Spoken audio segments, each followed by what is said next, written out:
Make room. Act like you like each other. Love each other.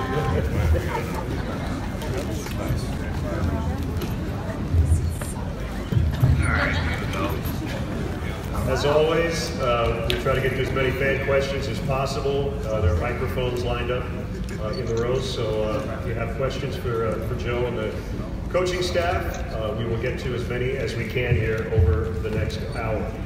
And we do have another event coming up at 10, so we have a pretty packed hour here for you. So let's introduce the group here. Staff Assistants Juan Cabreja and Franklin Font. Yeah, Franklin! Chad Noble at the end. The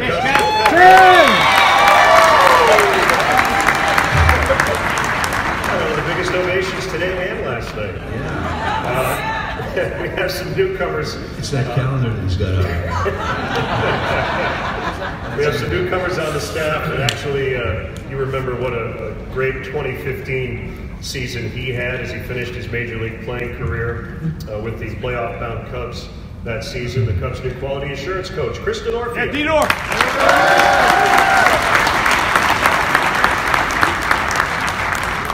Cubs have a new assistant hitting coach, former big league outfielder, had the last RBI and hit in Montreal Expos history, Termel Sledge.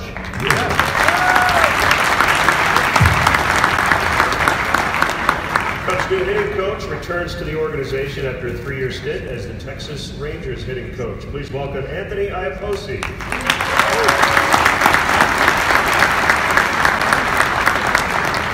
A little bit of a welcome home for this guy, the Cubs' new bench coach, a product of Northwestern. 15-year Major League veteran, over 300 career doubles, Mark Loretta.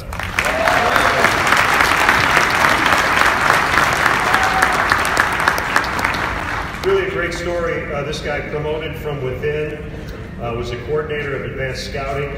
He pitched briefly in the major leagues 2011, 2012, and he is the Cubs' new pitching coach, Tommy Hotovy.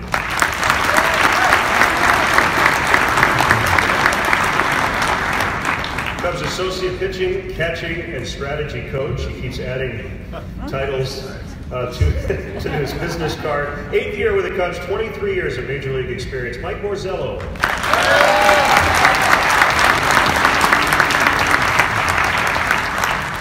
In his 2nd year on the staff, former major league outfielder, two-sport Princeton alum, Will Venable.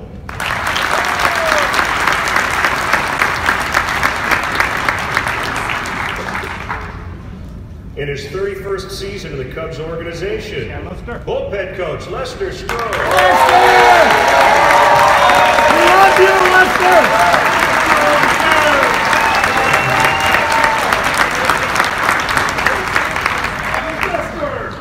One coach, our favorite, Brian Butterfield, unfortunately had a family situation and wanted to be here today but was unable to be here.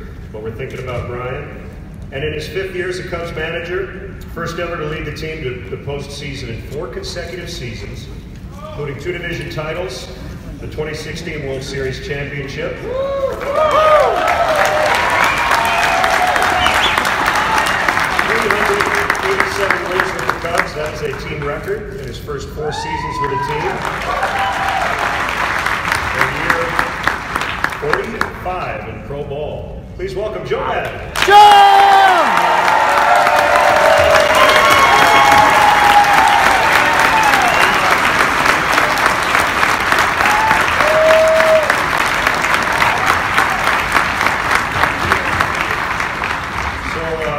Keeping with our tradition, I think, Frankie, you have the first word. Just kidding. It's up to you. Actually, Joe has the floor, but I know he wants Frankie. No, I'd love for Frankie to kick it off. He's a great kicker. What do you got, Frankie? I'm flying. Well, that was exciting. Go ahead, Joe. Well prepared. Frankie, come on, man. What you been doing? How was your off season, bud? So, real good. For the first time, I spent my off season home in Arizona. In Venezuela? Arizona. Oh, in Arizona. Yeah. Now I have a home in Arizona. Gotcha. Real good. We just made headlines, folks. What's your address? Joe, why don't you start us off? We have some new members of the staff this year. Right. Yeah, we do have some new members of the staff, and they're very good, actually. You're going to get to know them during the course of the season.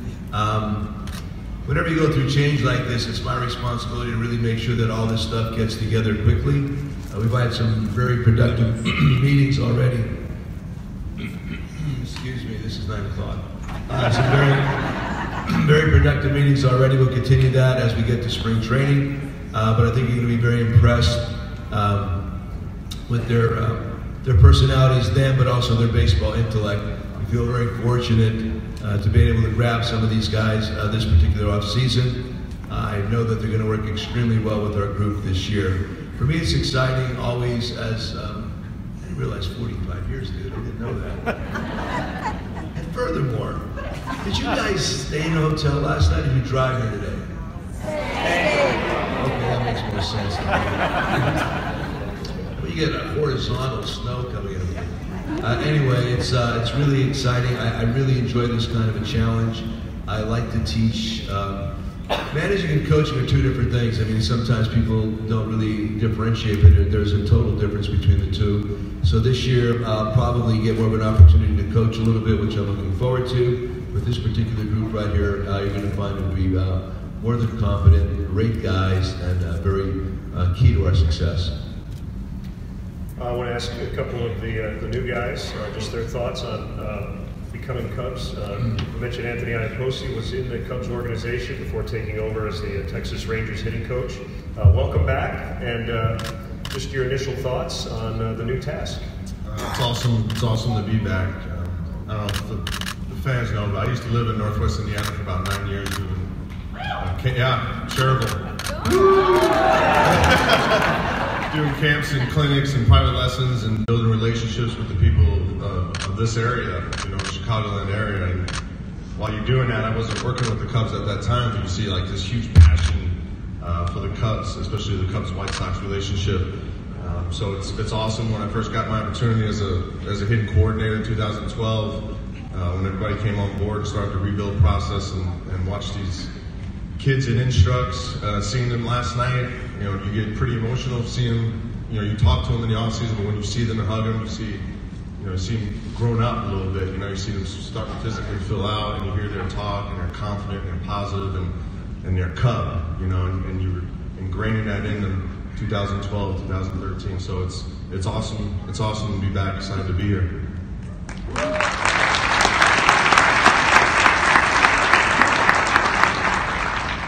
Ask Tommy to say a few words, but before that, I have to ask Joe about how great it is to be able to promote from within.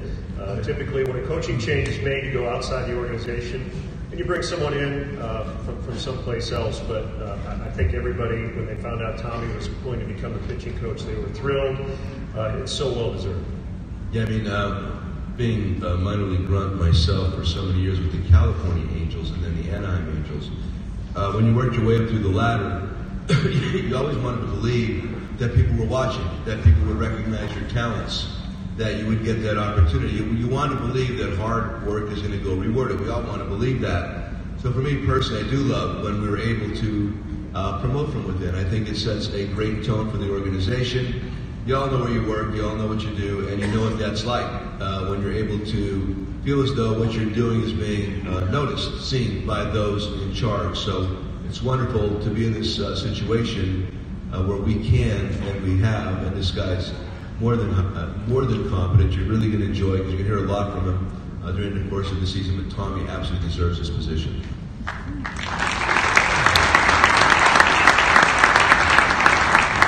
Tommy, congratulations. Just your initial thoughts on tackling this new challenge. Yeah, when you talk about the opportunity that I have here, that we have, kind of being promoted from within, it's more for me not necessarily a promotion for me, but more of a vindication and a vote of confidence for our current pitching infrastructure we have.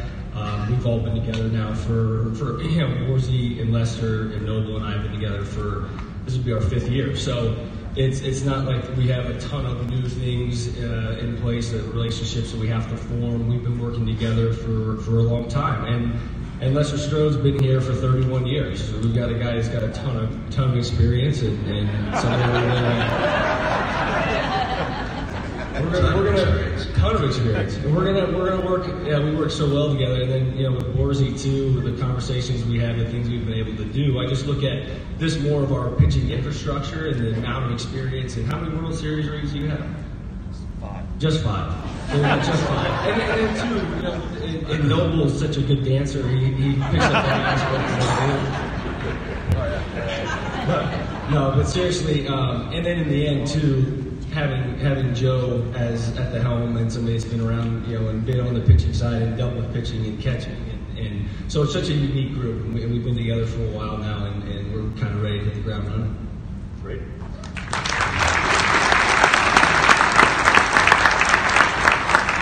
Mark Loretta mentioned Northwestern alum, an excellent big league playing career, and a pretty good stint with the Padres in the front office there.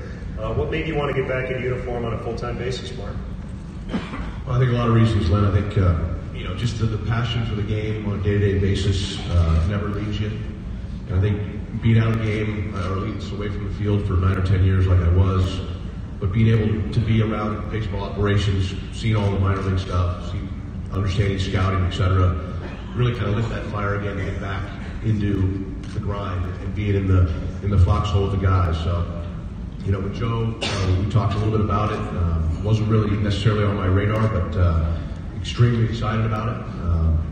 Looking forward to joining this group. Honored to be part of this coaching staff. This organization is best in class. There's no doubt about it, from top to bottom.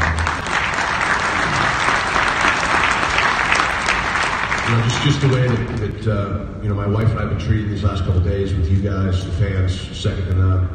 My wife's from Chicago. We met at Northwestern, so we got a lot of ties to, even though I grew up in Los Angeles, I feel like Chicago is my second home for sure. But extremely excited. I always wanted to play for the Cubs. Never worked out. A couple of trade rumors, got excited there for a minute, but now to come and put this uniform on is really special to me.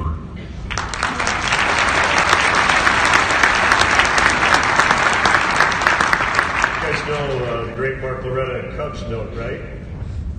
2008, 2-game series, Cubs, Astros in Milwaukee. You remember what happened? Mark had the only hit in the 2-game series for the Astros. I believe it was a 7th inning hit off Ted Lilly in Game 2. Yeah, somehow, thanks to the hurricane, the Astros were playing a home game in County Stadium, or at Villa Park. So you can imagine how many of you guys were there. It was really felt at home. Here for sure. I mentioned Termel Sledge had the final hit in Montreal Expos history, and he put together a nice coaching career. Talk about being become a Chicago Cub.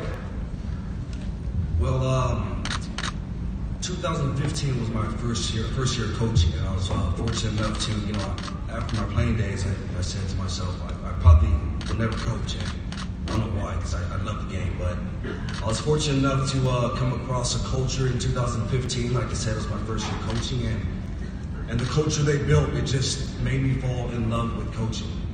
And unfortunately, I got another job offer. I'm not going to say the organization, but the first day of the job, I called my wife and I said, I think I made the biggest mistake of my life. So coming back here, it's special. Like I said, I spoke to my wife last night, and going through this right here, experience the Cubs fan base, it's special. Like I said it's different. So I'm grateful to be among this panel and to learn from everyone. So thank you.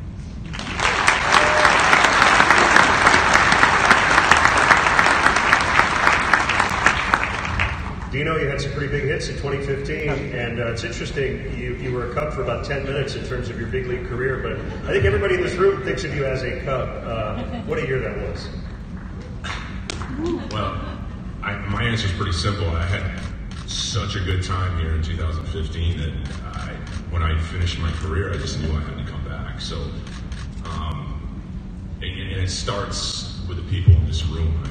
You create this energy for us up here and in the dugout that it's just not everywhere. So when you find something that's special and then you have the opportunity to continue doing this every day, I mean, I get to come to the baseball field every day and love what I do. And I'm so excited to be able to continue with everybody up here and keep learning. So thank you guys. You guys make me very happy in my life. So thank you.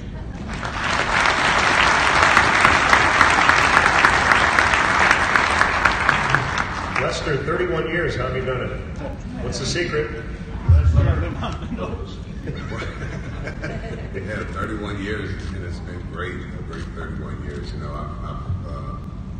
I've been a part of a few bad things, a few good things, and some great things, and here recently been very, very great. So just coming in here, I'm very grateful to have another year here working with Joe and the staff here. I'm looking forward to the great year that we're going to have this up and coming season, and also again having fun with the fans out there. And I have, you know, I can't say that it's just been great for me, you know, and I'm just loving every year, every opportunity I get here.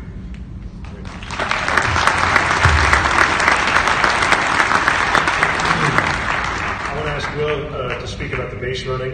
You and Butter, you know, great with the broadcasters. We asked you about a lot of plays that happened. It was a really good base running team in 2018, and I know you took a lot of pride in that. Yeah, I think it's pretty easy with the group we have.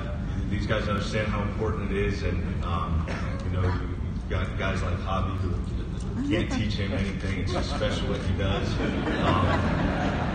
You know, Anthony Rizzo, who is a great base runner, although he thinks he's fast. Something that we're working on, helping him pick his spots. But you know, it's a great group. They're easy to coach, and you know, I think it's great too that, you know, from Joe, the rest of the coaching staff, everybody just knows you know, how important it is. And so it's easy for me and Butter to go to work and just help us get better.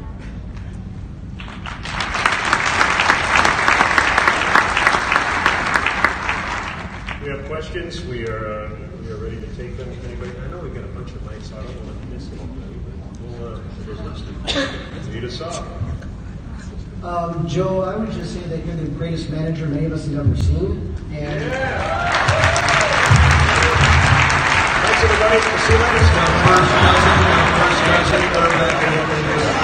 we want to see your contract extended. Disappointed about that, but the question I have for you is, I'm going to be honest with you. I was disappointed with your handling of the Melissa Reedy domestic violence blog. I'm just wondering about in the future, if another domestic, what did you learn from that situation, and what would you do differently if it were to come up again? Well, I'm sorry you were disappointed. I handled it the way I thought it was the right way to handle it. Sometimes people disagree. Right. In the long term, we've discussed this a lot among each other and with the front office. Obviously, nobody's into domestic violence, obviously. So if you read that wrong, I apologize for that. But there's no way to connect that dot. I'm sorry. Moving forward, it's a tough situation for Addison, obviously coming back, and there's a lot of ifs attached to it. So as he gets back to us, during the course of the next couple of weeks when we get to spring training, we'll work through it. But I apologize that you misinterpreted my intentions. Thank you. Got it. Good morning, Joe. I have two questions/comments. I'll make it quick. The first one is, I want to thank you for letting Anthony Rizzo pitch. He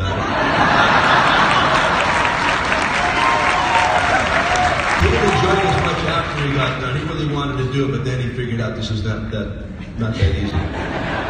The environment and the way in which you did it, though, was a testament to your positive nature, because you took what was looking like a very disappointing loss and made it fun for us, for the fans, and for Anthony and the players and yourselves. And I deeply appreciate your ability to do that.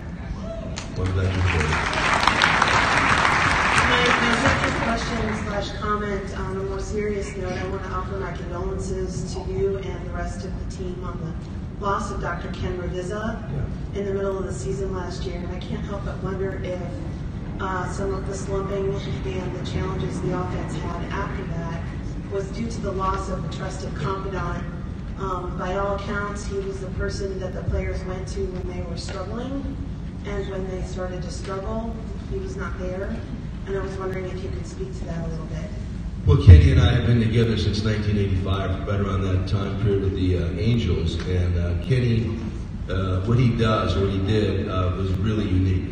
The sports psychology department in sports is very, very important, not only in baseball, but all sports. And he was very unique in the method that he employed. So he was a big part of what we were doing the last several years.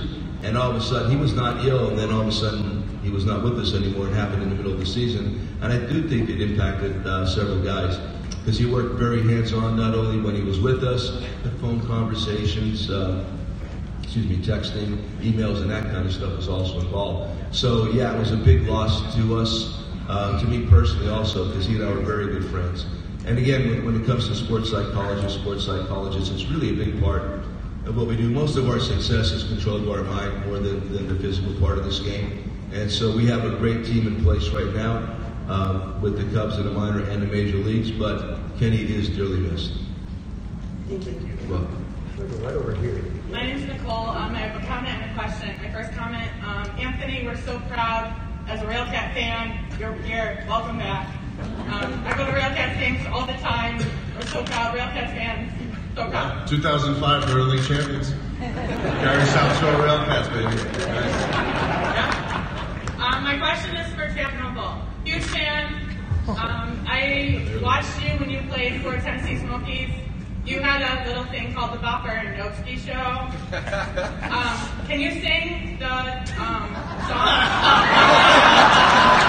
Of course you can. The Rocky Top? Yeah. You told me to ask him anything, so I'm going to ask anything. I did say that. I don't really remember the words. I can do it. Rocky Top. Woo! Rocky Top.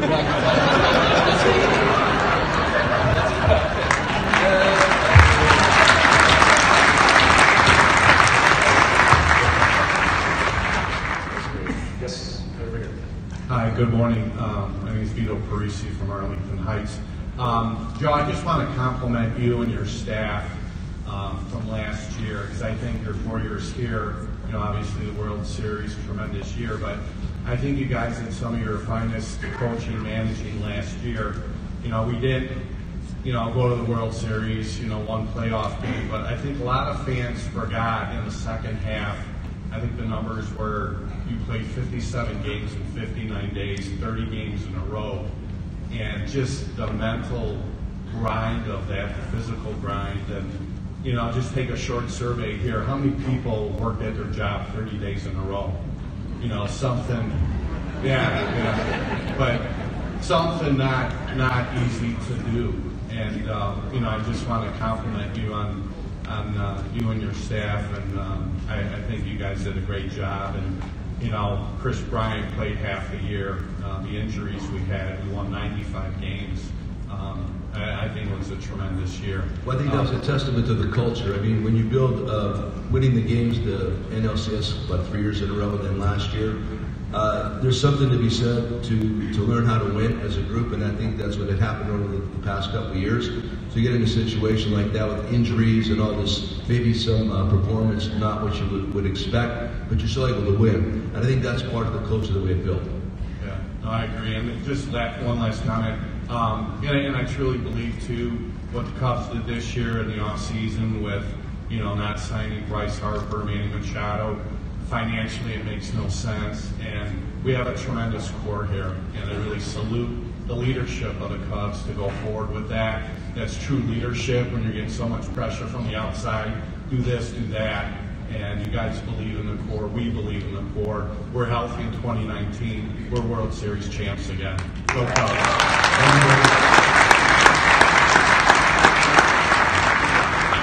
Good morning, gentlemen.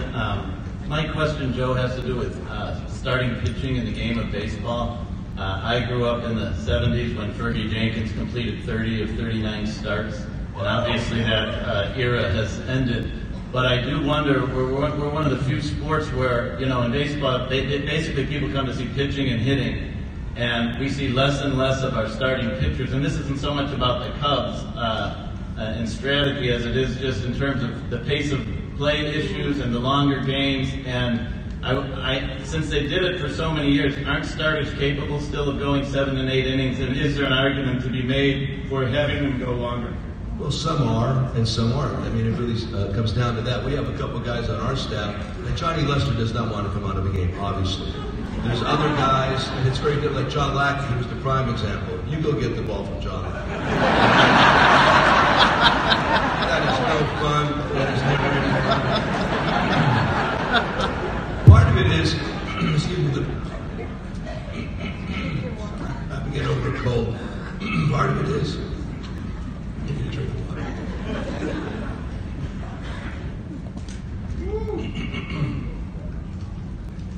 The way guys are brought up in the minor leagues and how you put on pitch counts as you get there, sometimes you can say that it's kind of like inbred to the point where you're creating this 5 or maybe 6 inning guy. But we want guys to pitch more deeply into the game. I want that. When you get guys pitching more deeply into the game, that really benefits your bullpen also. That makes for better bullpens. So if you watch us, it's never a 100-pitch exercise. It's not that. But you know, if you watch guys, you're around guys all the time, you know guys that are capable of 95 pitches and being really good. And I swear to you, when it gets to 100, 105, things start to slide. And there's some guys maybe 100, 105, 110, good. 111, not so good. I really like the concept of the complete game, and I'll tell you why. One of my phrases is a mind once stretched has a difficult time going back to its original form. When you get pitchers, starters going 9, tell you what, they walk around differently between starts. All of a sudden they're a little bit more puffy, and they know they can pitch through bad moments in the future, and they're just different animals when they get to that point. So with us, we do have very qualified and capable starters, absolutely. I want them to go more deeply into the game. So there's really no restrictions from on our end of things. I think it's just bullpens have become so good. Recently with the Yankees have just done through their bullpen, you look at that, and man, but it's 95 plus. From the 6th inning on, it makes it really hard to hit. It's all these factors are involved. Having said that, I love starters going 6 plus. I love when they go 7. When they go 7, your bullpen, it's easier to dole it out, and it's easier to keep these guys fresh. So I don't think you're ever going to see the Bergies and the dudes like you had in the past. But if we have the ability within our group to get deeply into the game, I like it for a variety of reasons.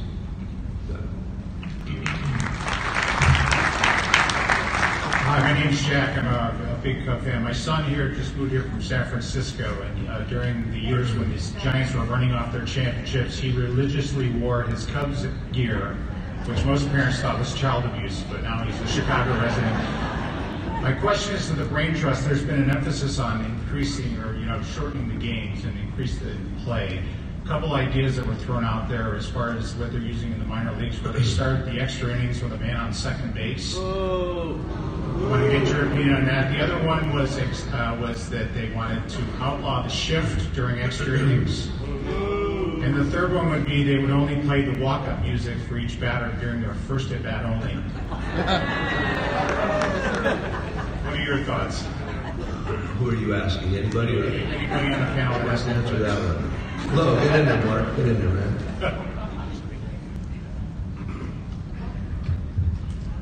Well, I love music. I think the pace of play issue is a difficult one, mostly because, in between every inning, they got to pay the bills. And that's about 2 minutes. It's about 90 seconds longer, honestly, than the players need to get out there. But I don't think that's going to change the way the revenue is. But I do think there is things you can do. I think that, maybe getting a cart to bring the guys from the bullpen, I think that's a great idea. I used to love that. They bring the old cart in, have a guy ride in County Stadium. Used to have a guy ride the Harley Davidson in. I think that was kind of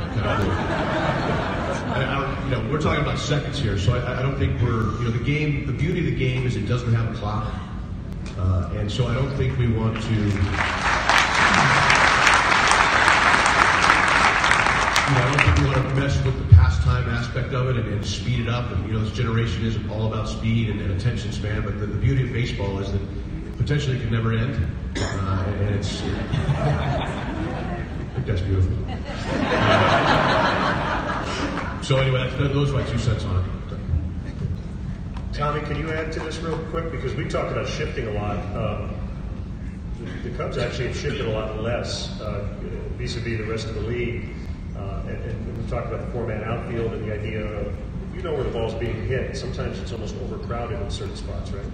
Right, and when we talk about our specific team and the defense, the dynamic players that we've had over the years, I mean, when you're talking about a shift, there's no reason putting Javi Baez and Chris Bryant tied up on one side when they have so much range and they have so much, you want those guys in space. You want to see Javi making a, 15-foot run, slide, they pop up and make a throw. So, we've accounted for a lot of that in our positioning. I think we have so much information the way we break down hitters and use that defense. I think depending on what you were talking about in terms of shortening the game, I believe that positioning, moving guys around is not slowing the game down. I feel like it maybe just inhibits the run scoring environment, obviously. But in terms of how we do what we do, we don't need to be like every other team. We try to look at our guys and what we have and let those guys be athletes. Let them be out there and watch the game, and that's what kind of gets us excited about how we position. Joe, if they do somewhat man a shift and have 2 guys on each side, are we going to have like motion in football? Or I think is it being delivered? I truly believe that if you don't permit, say, the shortstop to go on the second base side, but he really wants to be there as that ball's being pitched, you're going to see movement. You're going to see hitters complaining about defenders moving in their eye vision as they're trying to see the baseball.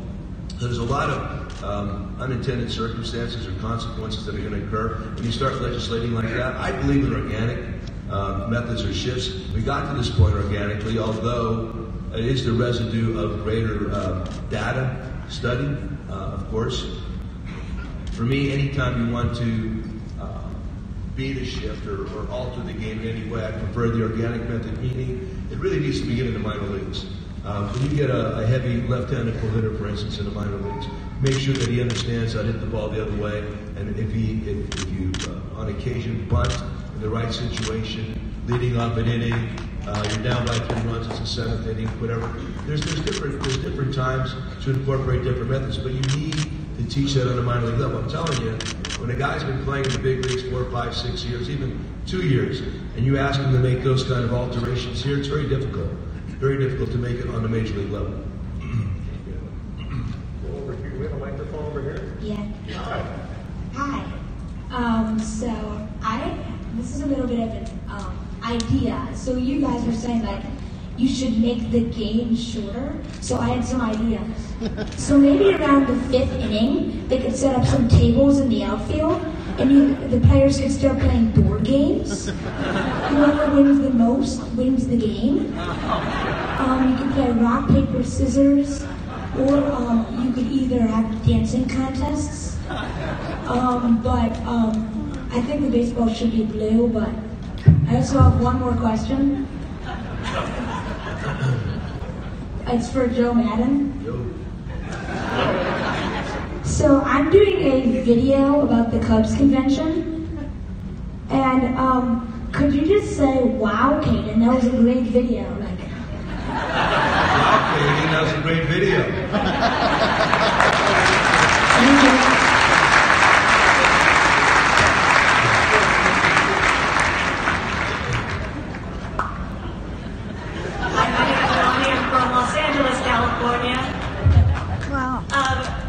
Shannon was mentioned earlier that you're an amazing dancer. Would you please show everybody your signature dance move?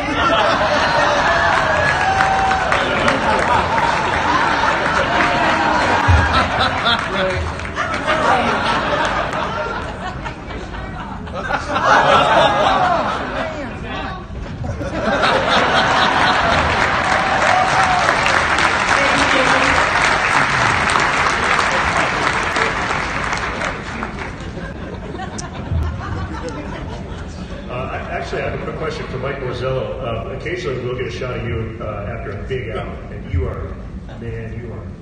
What is that? Is it when a plan comes together? Is that what it is? What it is? A big strikeout, or you kind of envision what you think is going to happen, and it kind of does, right? That's some of it. Yeah. Some of it is you feel like you just escaped the situation. Sure. My reactions come for all different reasons. But yeah, putting together a game plan, Tommy and I spend hours and hours trying to figure out ways to get hitters out, and when it works out, I mean, it's pretty exciting. So, there's so much that goes on in a baseball game, especially behind the scenes that you don't get to see. And then when it all works out, or all that time pays off, it's pretty exhilarating. The buy-in is results, right? Because you can tell a guy, this is what you need to do to get this guy out, but if it doesn't work, it's hard to get some pitchers to buy in, right? And when it does, they... Yeah, absolutely. I think we're lucky enough now. We've had some success over the past 5 or 6 years. We've had a lot of the same names on the staff, which makes it easy for us when we acquire new pitchers. That we already have a John Lester, Kyle Hendricks, or whoever on board backing, our infrastructure, and guys come over and they immediately see that, so it makes it an easy transition. Every team is different. Every team puts together their own data and information differently. Some don't do a lot. We do a lot, but you don't want to over-inundate pitchers with too much, or even our catchers with too much information to where that they can't handle their task at hand while they're on the field because they're just too much.